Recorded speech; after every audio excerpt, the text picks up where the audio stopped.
Los métodos que nosotros vemos en esta materia son dos, ¿no? Jacobi y Gauss-Seidel. ¿Y qué es lo que hacen? Van generando vectores, ven que acá las X están en mayúscula, ¿no? Porque son vectores. Un vector X0, un vector X1, vector X2, etc. Esta sucesión tiene que converger a la solución exacta, ¿sí?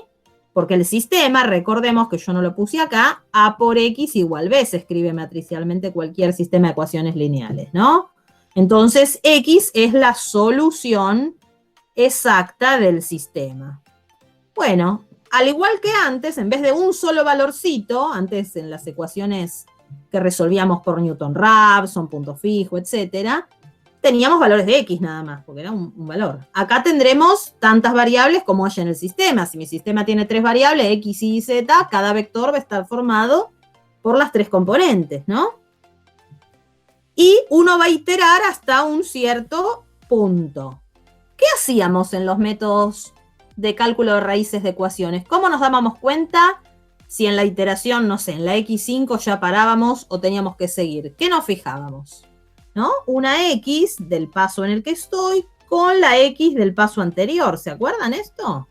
Si esto era menor que el epsilon, esto es para nuestra unidad en la anterior, ¿eh? Por eso X era un solo numerito. Bueno, esto de comparar en módulo es lo mismo que decir la distancia. Este es el cálculo de una distancia, el módulo de la diferencia. ¿Sí? ¿Qué distancia hay entre el número 3 y el 8? Y bueno, hay que hacer 8 menos 3, que da 5. Si yo lo hiciera al revés, 3 menos 8 me da menos 5, pero lo tomo en valor absoluto, ¿no? Entonces digo, entre el número 3 y el 8 hay 5 unidades de distancia. Esta es la forma de calcular distancias. Entonces, si nosotros hacíamos eso cuando teníamos una sola variable, ahora vamos a tener que hacer lo mismo, pero con estos que son vectores, que están formados por varias componentes, ¿sí?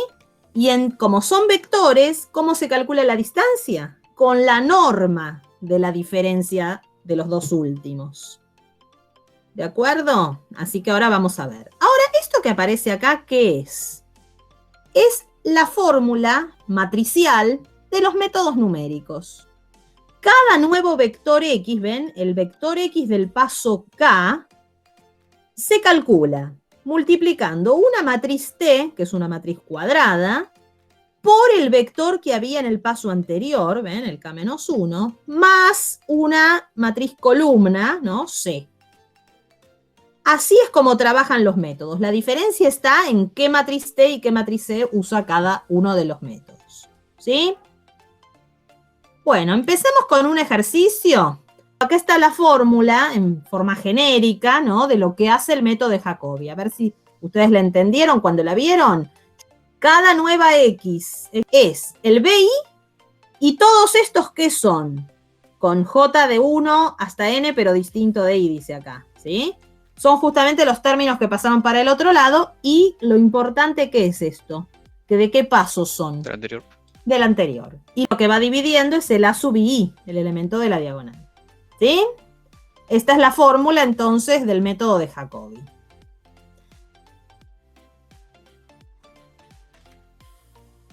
Y vamos a pasar a este ejercicio, uno de parcial, donde ven que se combina un poco de todo, ¿no? En la primera parte nos dice, determine el valor de K perteneciente a los enteros, tal que la matriz A sea estrictamente diagonal dominante. Es raro que acá dice el valor.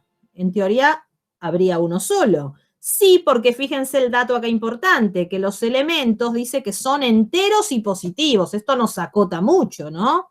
Un único valor entero que verifica que sea, además, estrictamente pide, ¿no? Diagonal dominante. A ver, ¿cuál te parece? ¿El número 2?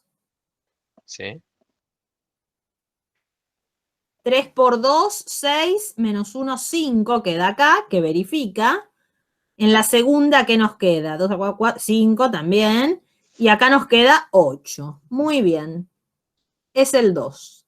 La segunda parte dice, con dicho valor de K, resuelve el sistema A por X igual B, siendo B, acá nos dan la matriz de términos independientes, el vector, ¿no? De términos independientes, por el método de Gauss-Seidel, partiendo de este vector, ven que acá ya nos dan un vector, así todos hacen lo mismo, realizando las iteraciones necesarias para garantizar un error menor que, y es poquito, 10 a la menos 1, ¿ven? Para que no hagan tanta cuenta, tomando norma infinito vectorial. Es parecido a lo que hicimos antes nosotros, ¿sí? Bueno, después si quieren practiquen esto, yo acá tengo la solución, así que si quieren capturar pantalla para después comparar, el valor estaba bien, que dijimos 2, ¿sí? Y acá tienen los valores, porque esto era de un parcial, entonces no se pidió tanto. Hablemos un poco de la convergencia de los métodos, ¿no? Aunque algo ya dijimos. Hay 3 teoremas, ¿sí? El primer teorema nos dice que cualquiera sea el vector inicial, ven como les decía, la sucesión definida por esta fórmula, o sea que con esta fórmula estamos contemplando a los dos métodos, los dos tienen esta fórmula, varían qué matriz T y C usa cada uno, pero los dos son de esta forma.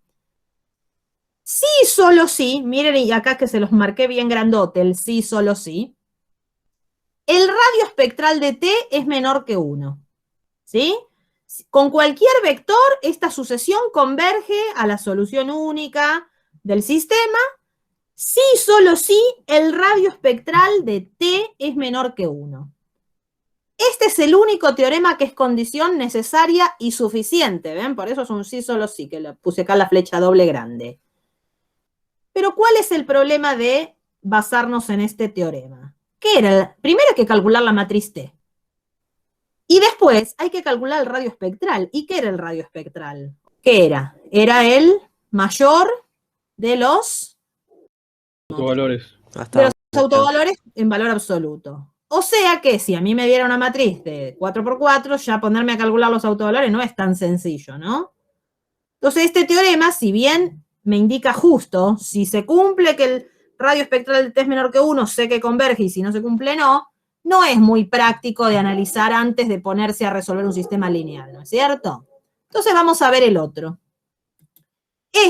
Miren, la flecha va en un solo sentido, o sea que esta es condición suficiente o condición necesaria. ¿Qué sería esta? Suficiente. Suficiente nada más. Acá dice, si la norma de T es menor que 1, para cualquier norma matricial que se considere es menor que 1, entonces garantiza que los métodos convergen para cualquier vector inicial.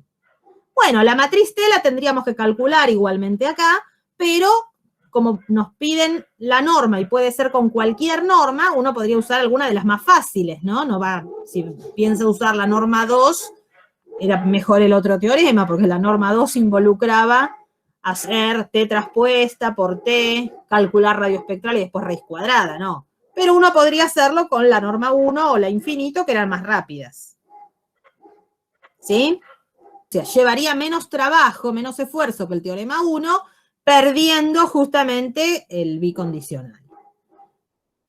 Hay un tercer teorema, que lo que nos pide es que si A es una matriz diagonalmente dominante, que esto es algo fácil de ver, a simple vista nos podemos dar cuenta, ¿no? Si cada elemento de la diagonal es mayor que la suma de los otros, siempre todo en valor absoluto.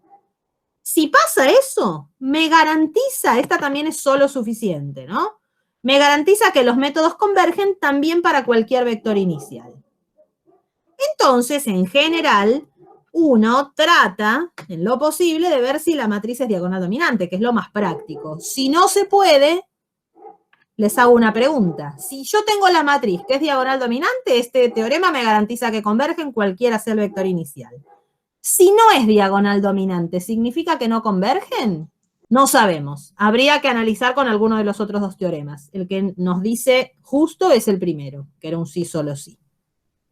Entonces, el ejercicio que hicimos hace un rato, si escribo solo los coeficientes, así no nos... 7 menos 1, 4, ¿no? Era, ¿no es cierto? Porque acá 7 es mayor que ¿cuánto? Que 5. 8 es mayor que 5 también. Y 6 mayor que 5. Esta es diagonal dominante, o sea que en este ejercicio, ¿ven? No importaba el vector inicial que yo tome, seguro íbamos a llegar a la solución. ¿Sí? Este también es un ejercicio de parcial. Indique verdadero o falso justificando. ¿Es posible escribir fórmulas iterativas de Gauss-Seidel, dice acá, para resolver este sistema que converjan a la solución partiendo de cualquier vector inicial? Si yo miro este sistema tal cual está escrito, la matriz de coeficientes, ¿es diagonal dominante? No, ya en la primera vemos que 2 no es mayor que 5 más 1.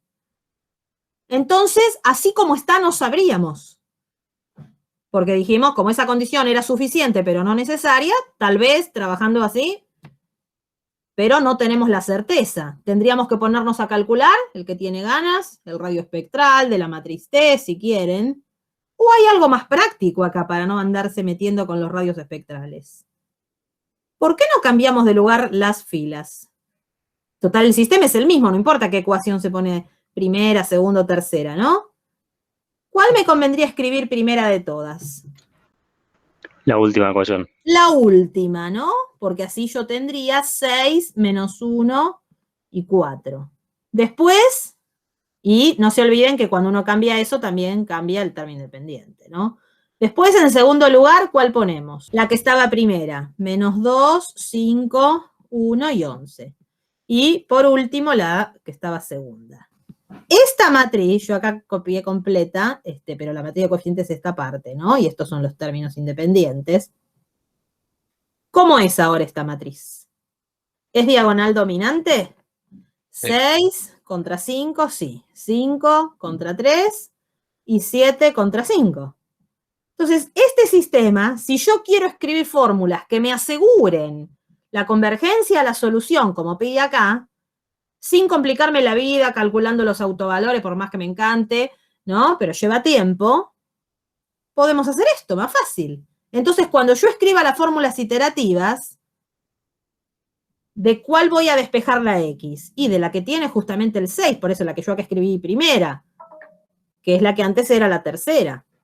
La fórmula iterativa de la X, ¿cuál va a ser? La que X sea 16 más I menos 4Z sobre 6 y agregar, no, esto solo no es ninguna fórmula iterativa, dijimos, acá hay que ponerle de qué paso.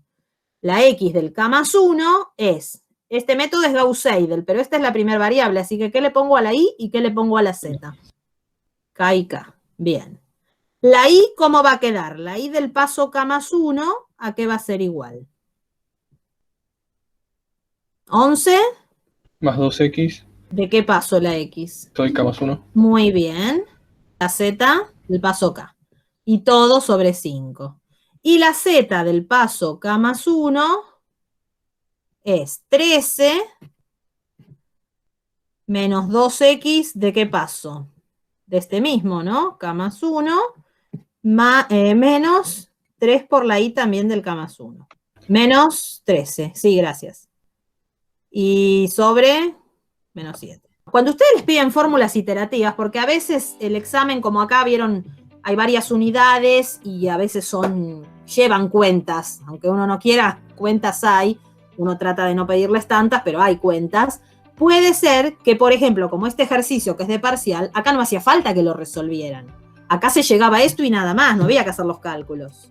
Había que decir, es verdadero porque si yo reacomodo, justificar un poquito con palabras, ¿no? Al ser esta matriz diagonal dominante, por el teorema 3, garantizamos, y las fórmulas iterativas a utilizar son tales.